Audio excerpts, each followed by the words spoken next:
приезжающих или, может быть, проезжающих мимо. На самом деле говорят об этом размеры и неудобное расположение. Поэтому эта теория, она полностью отвергнута всеми историками, в принципе, архитекторами тоже.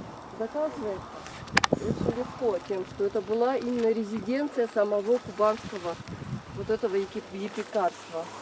Здесь у нас присутствует, во-первых, сам этот храм, и непосредственно рядом с храмом, вот вы здесь видите, это называется скрипторий. Здесь епископ, он как бы получалось на сегодняшний день его офис. Он принимал здесь людей, он переписывал рукописи и хранил все древние книги вот в этом своем как бы личном кабинете.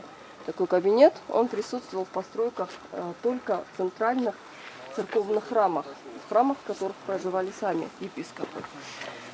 Значит, разобрались. Давайте пройдем теперь далее, век 18. В 18 веке здесь храм использовался как хранилище древнейших книг.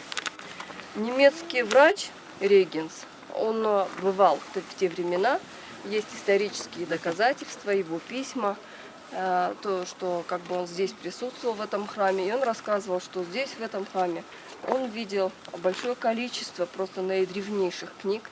Две из них он каким-то образом даже вывез. И до сих пор они хранятся в Геттингенском музее. 19 век. В 19 веке здесь, в храме, как бы уже образуется мужской монастырь.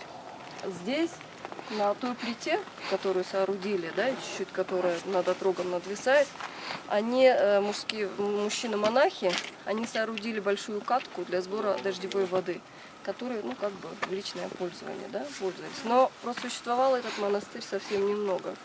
В 20 веке он был закрыт в связи с известными событиями, да, 1917 года. Ну и вот как бы все.